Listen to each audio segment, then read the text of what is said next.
Welcome to Yamuna Murali kitchen. இப்போ செய்து காட்ட போகிறது மட்டன் பிரியாணிங்க. மட்டன் பிரியாணி செஞ்சு அதுக்கு சைட் டிஷ் வந்து ரைத்தாஸ் எப்படி செய்யுதுன்னு சொல்லிட்டு செய்து காட்டுறேன் நான். இப்போது இந்த குளிர்காலத்துக்கு ரொம்ப நல்லா இருக்குங்க, டேஸ்ட்டாக இருக்கும், கொஞ்சம் உடம்பு கொஞ்சம் நல்லா இருக்கும் சுடு சுடு பிரியாணி சாப்பிட்டா. அதுக்காக செய்து காட்டுறேங்க. இப்போ மட்டன் பிரியாணிக்கு 1/2 kg மட்டன் எடுத்துருக்குங்க, கழுவி வச்சுருக்கேன். அதில் வந்து இது பப்பாயாங்க, பப்பாயை மிக்சியில் போட்டு ஒரு பீஸு நைஸாக அடித்து வச்சுருக்கேன். கொஞ்சமாக தண்ணி ஊற்றி பாருங்கள், இது ஒரு 2 ஸ்பூன் போட்டுக்கலாங்க. இது மேரினேட் பண்ணி வச்சாக்க ரொம்ப சாஃப்டாக இருக்கும், கறி சாஃப்டாக இருக்கும், சாப்பிடும்போது பிரியாணியில் ரொம்ப சாஃப்டாக இருக்கும். அதனால் சாஃப்ட் ஆகிறதுக்காக இந்த பப்பாயா காயை வந்து நம்ம ஒரு மிக்சியில் அடித்து ஒரு 2 ஸ்பூன் போடலாங்க. இது சின்ன ஸ்பூனு, அதனால் 3 ஸ்பூன் போடுறேன். கூட தயிருங்க, பாருங்கள், தயிர், கட்டி தயிர். இது வந்து சும்மா ஒரு 1/2 கப்பு மேரினேட் பண்ணுறதுக்கு. இதை போட்டு கலக்கி ஒரு 15 minutes to ½ an hour விட்டுடலாங்க. இதை கலக்கி வச்சுட்டு பாருங்கள், இது நல்லா மிக்ஸ் பண்ணி பப்பாயம் இது தயிர் போட்டு மிக்ஸ் பண்ணி இந்த கறியை ஒரு 15 minutes to ½ an hour 30 minutes marinate பண்ணி அப்படியே விட்டுடலாங்க. இதை மூடி வச்சிடலாங்க. பாருங்கள், இது நல்லா இருக்குங்க, சாஃப்டாக இருக்கும். இந்த பிரியாணி செஞ்சு சாப்பிட்டீங்களா நீங்கள் மறுபடியும் செய்வீங்க, அருமையாக இருக்கும். இப்போ மிக்சியில் போடுறதெல்லாம் காட்டுறேங்க. பாருங்கள், சோம்பு ஒரு 1/2 ஸ்பூன் சோம்பு போட்டுக்குங்க. பட்டை கிராம்பு போட்டுக்குங்க. பட்டை ஒரு பீஸ் போட்டுக்கலாம்.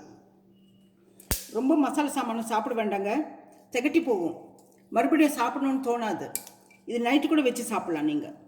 பாருங்கள், பட்டை அது போடுங்க. ஏன்னா தாளிக்கிறதுக்கு வர நம்ம போடுறோம் இல்லைங்களா, அது போடும். பாருங்கள், பட்டை கிராம்பு ஒரு 6 போடுறேன் நான். 6 கிராம்பு போடுறேன். பாருங்க, 6 கிராம்பு. வரமிளகா 1 கிலோக்கு 1 kilo, 1/2 kg mutton, 1/2 kg rice, அப்போ 1 kg ஆகுது. 1 kgக்கு 12 மிளகா வரமிளகா. பாருங்கள், இந்த மிளகா போட்டுக்கேன் நான். இது வந்து கொஞ்சம் காரம் அதிகம் வேணும்னு சொல்லிட்டு, குளிராக இருக்குதுன்னு சொல்லிட்டு ஒரு 3 மிளகா சேர்த்து போட்டிருக்கேன் நான். அவ்வளோதான். உங்களுக்கு காரத்துக்கு தகுந்த மாதிரி, மிளகா காரத்துக்கு தகுந்த மாதிரி போட்டுக்குங்க நீங்கள். இது வந்து நான் எப்பவுமே சேலம் மிளகா போடுறேன் நான், அதனால் எனக்கு கணக்கு தெரியும். 12 மிளகா ஒரு கிலோக்கு, இன்றைக்கி 15 போட்டிருக்குங்க நான். இதை வந்து ட்ரையாக இருக்கிறது மிக்சியில் அடித்து எடுத்துக்கலாங்க. அப்புறமா உங்களுக்கு வேறு எல்லாம் போடுறதெல்லாம் மிக்சியில் காட்டுறேன் நான். இது ட்ரையாக அடித்து வச்சுருக்குங்க. இப்போ பூண்டு போடலாங்க. பூண்டு வந்து 1 கிலோக்கு ஒரு பிடி பூண்டு. பாருங்கள், என்னோட கை சின்னதாக இருக்கிறதுனால கொஞ்சம் அதிகமாக போடுறேன். 1 பிடி இஞ்சி, கொத்தமல்லி தழை 1 பிடி கொத்தமல்லி தழை பாருங்கள், கழுவி வச்சிருக்கு, அதையும் 1 பிடி போட்டுறேன் நான். இதை போட்டு மிக்சியில் போட்டு அடிச்சிடலாங்க. அப்புறமா ஸ்மால் ஆனியன் ஒரு 3 போட்டு அடிச்சுக்குங்க நீங்கள். பாருங்கள், நான் சும்மா ஒரு சின்னதாக இருக்கிறது உரித்தேன். அது வந்து 3 தானுங்க. இது வந்து ரைஸ் வந்து சாஃப்டாக இருக்கும் இது போட்டாக்க, அவ்வளோதான். அதுக்காக ஒரு 2-3 போட்டுக்கலாங்க. பெருசாக இருந்தால் 2 போடுங்க, சின்னதாக இருந்தாக்கா ஒரு 3-4 போட்டுக்கோங்க, அவ்வளோதான். இதை வந்து மிக்சியில் போட்டு அடித்து காட்டுறேங்க உங்களுக்கு.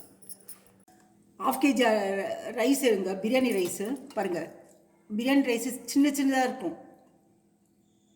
பாசுமதி ரைஸில் செய்யலை, பிரியாணி ரைஸில் செய்கிறேன் நான். அது வந்து 1/2 kg ரைஸு. இப்போ ஊற போட்டுட்டு இப்போ தாளிக்கிறதுக்கு ஒரு குக்கர் வச்சுருக்கேன், கட்டி குக்கரு. எண்ணெய் ஊற்றிக்கலாங்க.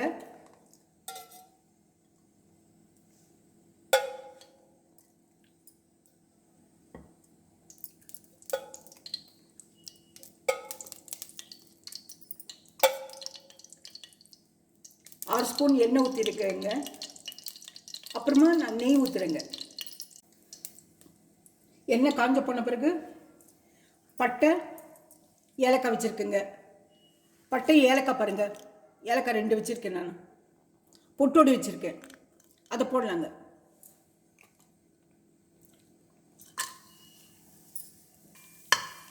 ஏலக்காய் நல்லா பொரிஞ்ச பிறகு கொஞ்சம் வெடிக்குங்க.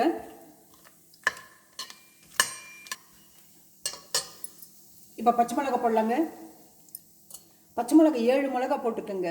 இந்த வெங்காயத்துக்கு தக்காளி பழத்துக்கெல்லாம் இதுக்கு மட்டும்.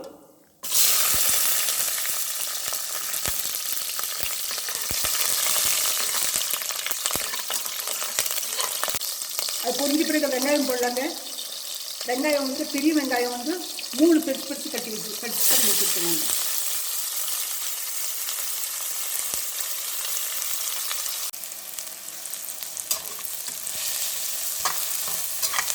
வெங்காயம் நல்லா வதக்கிடலாங்க எண்ணெயில். அது வெங்காயத்துலேருந்து கொஞ்சம் தண்ணியெல்லாம் போகணுங்க.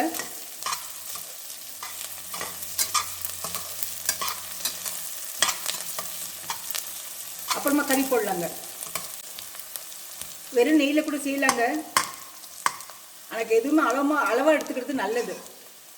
அதனால் ஃபஸ்ட்டு தாளிக்கிறது வந்து ஆயிலில் தாளிக்கிறேன், எண்ணெயில். அப்புறமா நெய் ஊற்றுறேன். இப்போ கறி போடலாங்க. மேரினேட் பண்ணி வச்சுருக்க மட்டன் போடுறேன் நான். அப்போயே மேரினேட் பண்ணி வச்சுருக்கேன் நான், பாருங்கள்.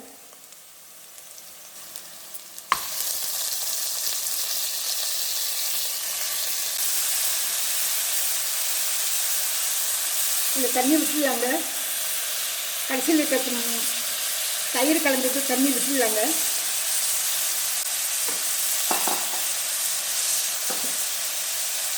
இப்போ தேவையான உப்பு போட்டுக்கலாங்க. இதுக்கு உப்பு பாருங்கள், கல் உப்பு போடுறேன் பாருங்கள்.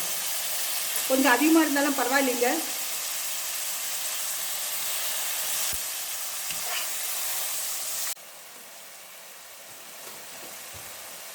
இப்போ மஞ்சள் தூள் போடலாங்க. ஒரு 1/2 ஸ்பூன் போட்டுக்கலாம். அப்போதாங்க கலர் நல்லா வரும். கறி நல்லா வந்துடுச்சுங்க. உருண்டையாக வந்துடுச்சு பாருங்கள். இப்போ மிக்சியில் அடிச்சது போடலாங்க. பாருங்கள், மிக்சியில் அடித்து வச்சுருக்கேன் நான். சோம்பு, பட்டை, கிராம்பு, ஏலக்காய், வரமிளகா, கொத்தமல்லி தழை, சின்ன வெங்காயம், இஞ்சி, பூண்டு, அதை போடுறேங்க.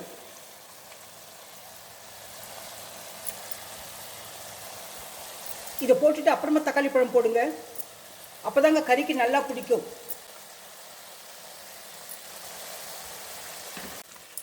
இதே எண்ணெயில் வதக்கிடலாங்க. தக்காளி பழம் சின்ன சின்னதாக கட் பண்ணிக்கோங்க. பெருசாக பண்ணாக்கா தக்காளி சாதம் மாதிரி ஆகிடும். இப்போ தக்காளி போடலாங்க. தக்காளி பழம் பாருங்கள், சின்னதாக கட் பண்ணி வச்சுருக்கேன். இது பெருசு கொஞ்சம் மீடியம் சைஸ் வந்து 3 பழம் போட்டுக்கோங்க.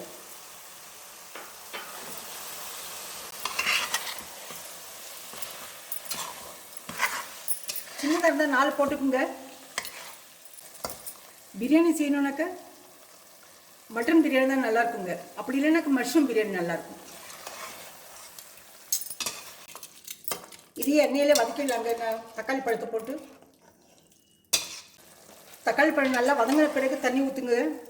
அதுக்கு முந்தைய தண்ணி ஊற்றினாக்கா நல்லா இருக்காதுங்க. அப்புறமா மிக்சியில் இருக்க தண்ணி ஊற்றலாங்க. இது ஒரு 3 விசில் வரட்டுங்க. போடுங்க, கறி வெந்துடும். ஏன்னா தயிர், பப்பாயா ஊற்றி போட்டு மேரினேட் பண்ணி வச்சுருக்கோம். தக்காளி பழம் நல்லா பாருங்கள் ஸ்மாஷ் ஆகி போச்சு.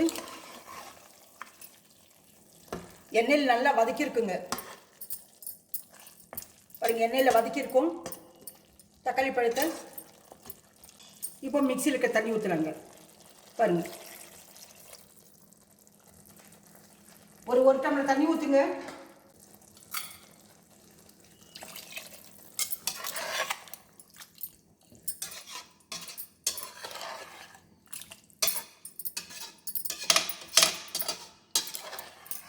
இப்போ இது நல்லா மிக்ஸ் பண்ணி வச்சுட்டு மூடி போட்டுடலாங்க.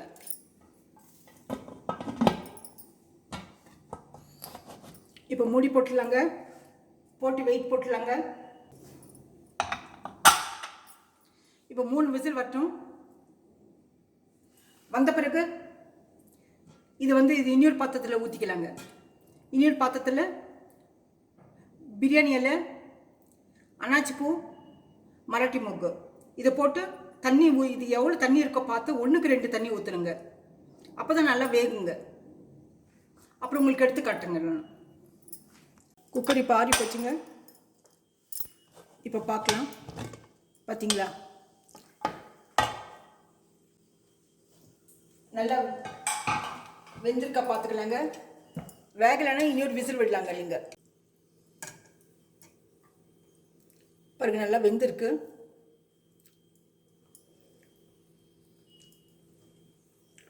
இப்போ நம்ம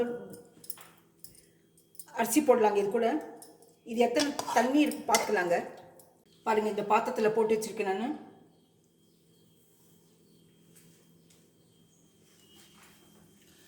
பாருங்கள், பிரியாணி இலை போட்டிருக்கேன். நான் இதில்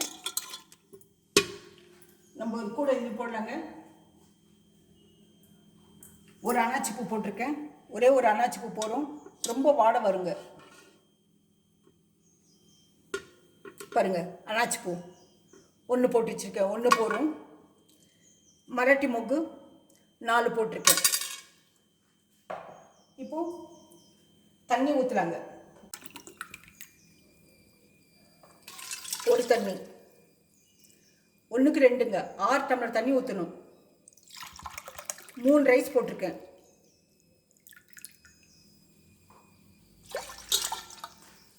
ரெண்டு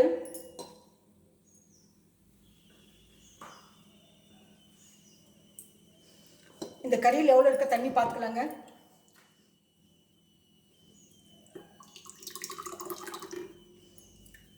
பாருங்க, 2 டம்ளர் தண்ணி இருக்கும் இதில். இந்த குக்கர் நல்ல 2 டம்ளர் இருக்குங்க. கறி போக 2 டம்ளர் இருக்குங்க. அதை அப்படியே ஊற்றிடலாம். இந்த குக்கர் கழுவி ஊற்றிடலாங்க. 2 ஒரு 2 4 5. இனி ஒரு டம்ளர் ஊற்றலாங்க. 6 டம்ளர் தண்ணிங்க.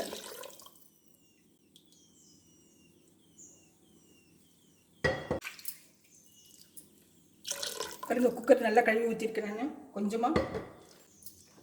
இப்போ இது பண்ணிக்கலாம், ஆன் பண்ணிக்கலாம். இந்த தண்ணிக்கு தேவையான உப்பு போடுறாங்க. முதல்ல கறிக்கு தேவையான உப்பு போட்டிருக்கேன். கொஞ்சம் அதிகமாக போட்டிருக்கேன். இப்போ பாருங்க, கொஞ்சமாக உப்பு போட்டிருக்கேன்.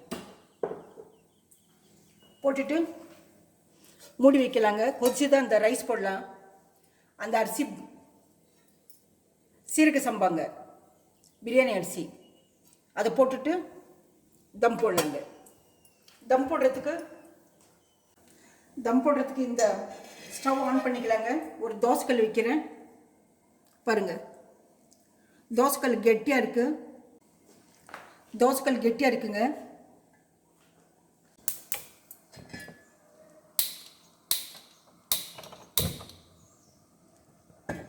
இது ஹீட் ஆகட்டுங்க. அப்புறமா இந்த அரிசி போட்ட பிறகு ஒரு 3/4 வெந்த பிறகு இது தம் போடலாம். அது வரைக்கும் இது ஹீட் ஆகிட்டு இருக்கட்டுங்க தோசைக்கல். இப்போ கொஞ்சம் நெய் விட்டுக்கலாங்க.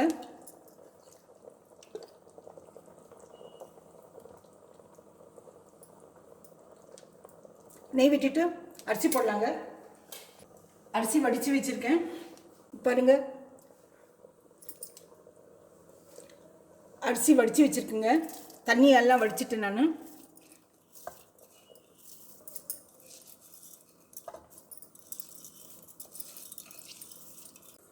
இப்போ இது மிக்ஸ் பண்ணிடலாங்க.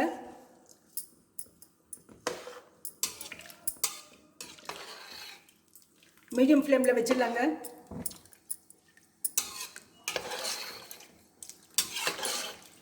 இந்த தருணத்தில் நீங்கள் உப்பு காரம் பார்த்துக்குங்க. நீங்கள் தோசைக்கல் காஞ்சிட்டு இருக்குங்க சைடில். இது அப்படியே கொதிச்சுட்டு இருக்கட்டும். ஃப்ளேம் கொஞ்சம் கம்மியாக வைக்கலாங்க, அப்போ தான் ரைஸ் வந்து நல்லா வேகுங்க. பாருங்கள், கொஞ்சம் தண்ணி பதமாக இருக்கும்போது இந்த புதினா போட்டுடலாங்க. இனி கொஞ்சம் நெய் ஊற்றிடலாங்க.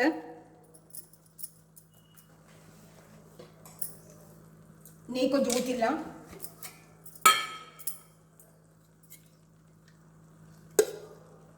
பாருங்க, நெய் உப்பு கரெக்டாக இருக்குங்க.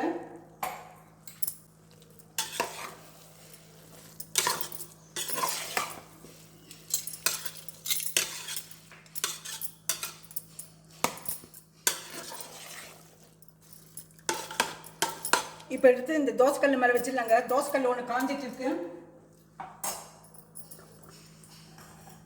கெட்டி தோசைக்கல்லுங்க. புதினா போட்டிருக்கேன், நெய் ஊற்றிருக்கேன். அது ஒரு ஒரு ஒரு முறை நல்லா திருப்பி விட்டுடலாங்க. அப்புறம் வாழை இலை போடலாம். பாருங்கள், உள்ளுக்குள்ளே வாழை இலை போட்டு தம் போட்டுடலாங்க.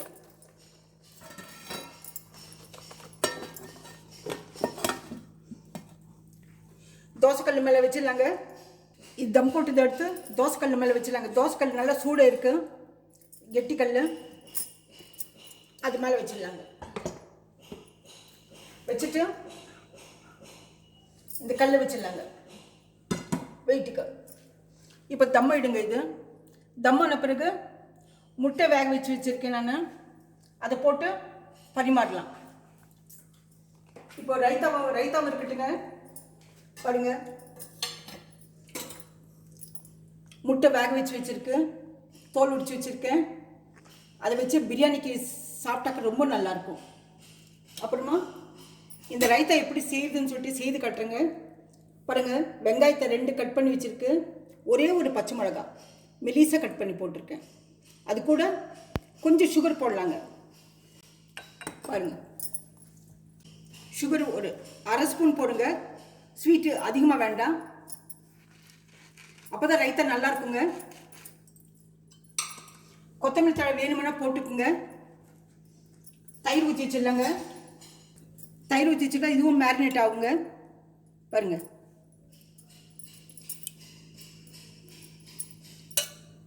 பிரியாணிக்கு இதெல்லாம் நல்லா இருக்குங்க. புதினா சட்னி செஞ்சால் கூட நல்லா இருக்குங்க.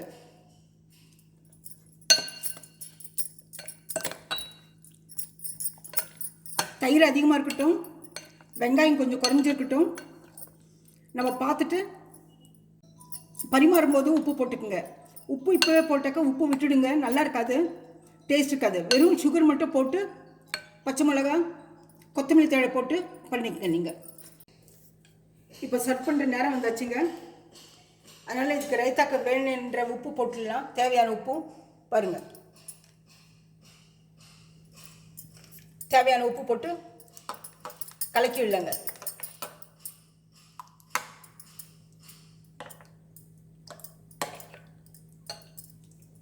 அவ்வளோதானுங்க. இனி பிரியாணி சர்வ் பண்ணலாங்க.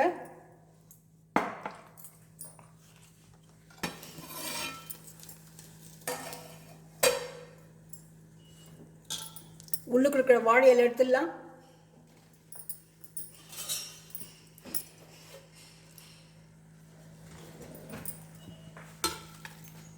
இப்போ பிரியாணி சர்வ் பண்ணலாங்க.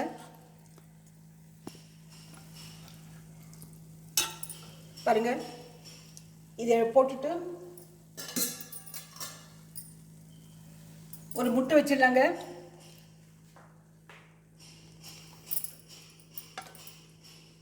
முட்டை வச்சுட்டு ரைத்தா சர்வ் பண்ணலாங்க.